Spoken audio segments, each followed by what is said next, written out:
Asubire ngoli bulungi gwe wena eyekubira ku Redison TV genda ku YouTube yo teka mu Redison TV o subscribe ngo kwate kukide atobere ngo tambulira mu naffe nga tomisinga Omubaka bonna kakati jo nako ngabiri emabega navayo nenkola ka video nanjogera ku kazi we Bashir omusajja eyawennyo abantu essuubi ngajja okubanga yesimbawo kuchikira abantu b'Kawempe South nayo oluvanyuma n'alabikako ng'omu ku bantu abayanguwe nnyo okubanga babulirirwa abayanguwe nnyo okubanga babajja kumulamwa ogwabawesa akalulu ogwabasindisa mu parliament kalato olwaleero nakwera bbiri eziyiseewo abantu bangi bannayuganda bavuddeyo nga bakomplaininga nnyo ku musajja oyo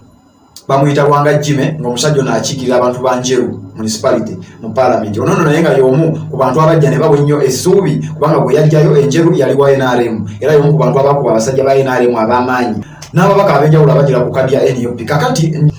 ndaba vidiyo eno nenjagala ngireeti tugikubaganyeko ebirozo tugyogereko navaayo mu vidiyo y'akazi we Bashir gye nakola mu nnaku nga bbiri eziyise ne mbabuuza gwe munnayuganda yenna akkiririza mu nkyukakyuka akkiriza nti olwanirira nsi yo wali osuubira ki mu bantu bano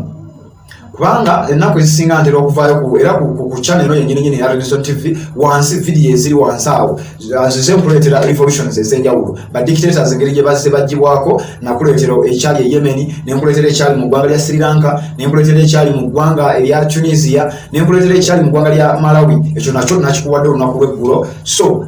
bino muntu yenna awulira nti ekimala kimala mu ggwanga Uganda omuntu yenna awulira nti ayagala okulwanyisa obwannakyemalira nze ŋŋamba era kino nakyogera mu vidiyo eyo yasembayo gye nalinjogerera ku kazi we Bashir nakati nja kukiddamu twandibadde tujja essuubi lyaffe ne tutaliteeka mu babaka ba paalamenti babaka ba paalamenti bano boolaba bangi nnyo tebaagala na buyinza bukyuke ate nga bali ku ludda luvuganya abamu bali mu FDC abalala bali mu NUP abalala bali independent teriyo omubaka wa paalamenti ayagala buyinza bukyuke teriyo omubaka wa paalamenti ayagala Museveni aveewo lwaki bakimanyi bulungi nnyo nti mu gavumenti ya Robert Kyagulanyi Ssentamu gavumenti bw'enaaba ekyuse Robert Kyagulanyi Ssentamu gavumenti ye agenda kuyera paalamenti kati omuntu asobola okubeera otamanyi ba constituency ye n'asigala tamanyi kikigenda kuddako kati abantu bano ate mwe bemuyinamu essuubi wandibadde oba owulira nga oyagala okukyusa obuyinza oba owulira nga ekimala wandibadde olwananga bw'osobola okulaba nga obuyinza ng'obaako ettaffaali lyossawo okulaba nga obuyinza bukyuka mu ggwanga okusinga okuddira essuubi lyo n'oliteeka mu bantu bano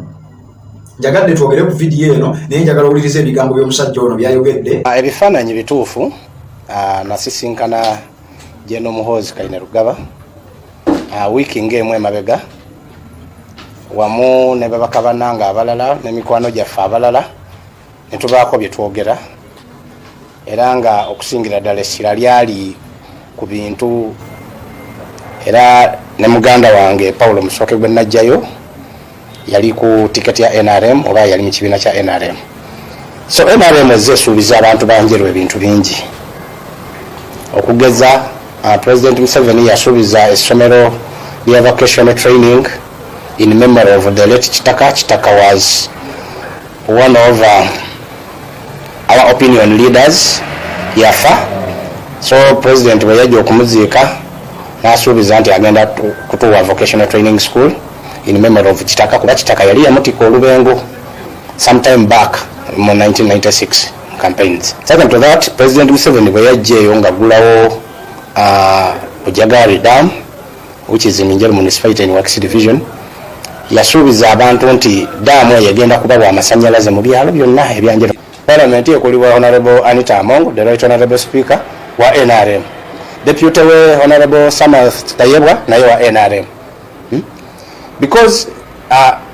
Mopata Yanga NUP, there is no principle that binds me from meeting any other person of any other party. Techiriyo. Atela, I was clear, I came out and told them I met General Muhoozi. We even took pictures. Singa kyala demo hidden feelings. Nali bagambye don't unveil the picture. Kati oyo ekyakoze obulungi ennyo nti deputy spokesperson wa National Unity Platform yazzeemu n'alambulula ensonga eno. Abantu bangi bayenda ku living their abilities through leadership and therefore twidi bulungi nti we shall mend faces with the mistakes that we might have made then as we were determining candidates kubanga luno olutalo lwetuli muna omwoyo omutono ayinza butamalaako alulimu okulumu endala lulimu okuyitibwa lulimu okusibwa so abantu ab'emyoyo eminafu n'aba bateekuumye bulungi mu bintu bindi bayinza okunafuwa ekisooka ye n'akaali kakasa ye mwena aliko banti akaali kujoininga movement yakoba nti yamusisinkane ku mulobinga so he himself is still in nowhere in no man's land ogwa ife katongere okumusabira kubanga ensonga dayidi nti Bantu ensonga ife tugema ko ino mutima Honorable Jim okumulonda emirambo 5 gyagwa emukono Dani Magic amaino bagatolamu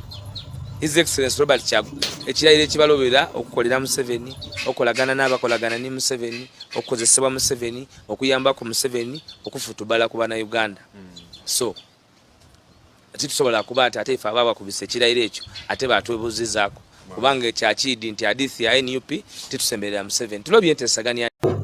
abasajja bano mu struggle abamu yakugambye bajja kugulirirwa ne wangwade yadayogera Lusoga nkakasanga Lusoga si lusibu nnyo osobola okuwuliramu ebimu yabadde ategeeza nti ebi struggle eno si nyangu era baategeera nti abantu abamu bajja kugulirirwa abamu bajja kusibwa abamu bajja kutiisibwanga basobole okugibwa ku mulamwa kati bwolaba abantu nga bano teweewuunya nnyo tobeera nnyo disappointed kubanga kiyinza okugamba ekirala abantu bano bajja mu struggle nga balina ebigendererwa byabwe naffe ffenna buli muntu yenna awulira nti ali mu struggle yakulwanyisa bannakyemalira mu ggwanga Uganda nkakasanga naawe wajja mu struggle ng'olina ebigendererwa byo olw'okubanga gwe ebigendererwa by'oli wali tobimanyi nga naye yali tamanyi ebigendererwa byo byakuleeta mu struggle tubeera disappointed nnyo olw'okubanga omuntu omu atuukiriza ebigendererwa bye kati weewuunya nnyo okubanga abo abasajja ebyo bye byali ebigendererwa byabwe ate navuddeyo ne nkutegeeza nti bano be tutegeddeko omuli Bakazigwe Bashir omuli oyo omuli Twaha Kagabo bano tukirize nti bali representing ababaka ba parliament abalala bonna abali mu kibiina ekya National Unity Platform n'ebibiina ebirala biri ku ludda oluvuganya kubanga bangi babikola wabula bano Katonda abavaamu buvi bambi ensi ne bategeera ne beeyanika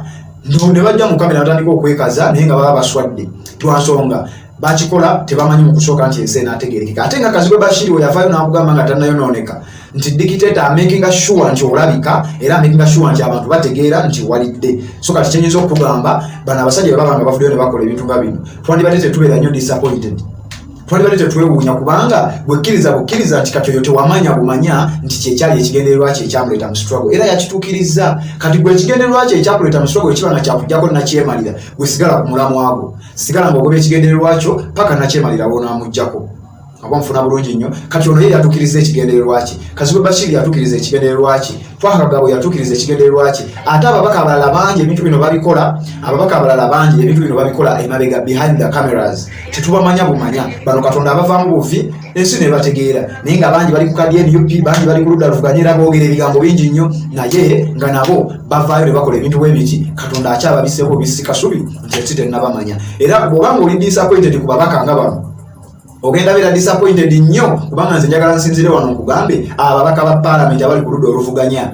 batono nnyo abaagala obuyinza bukyuke abamu bali mu NUP abalala bali mu bibiina birala ebiri ku ludda olw'opposition naye nga batono nnyo abaagala obuyinza bukyuke tebaagala buyinza bukyuke kubanga tebamanyi kiddako Robert Kyagulanyi Ssentamu yabagamba nga bwe nkugambye parliament ajja kugisala erina ababaka 529 singa nagikendeeza nesigalamu ababaka 12 omuntu ono tamanyi constituency yoba enasigala tamanyi oba kifo kikyagenda kusigaza mu gavumenti empya kyofulabanga twandibadde tujja essuubi lyaffe ku babaka ba parliament twandibadde tujja essuubi lyaffe ku bakulembeze omuntu yenna yeesimbawo afuna akalulu aba ayagala kifo kufuna ssente kufuna privileges kufuna na allowance na bintu birala bye bafuna mu gavumenti teriyo omuntu yeesimbawo ng'ayagala buyinza bukyuke genda oteekemu Redison TV subscribe okwate ku kide tubenga tutambuliramu tojja kumisinga bubaka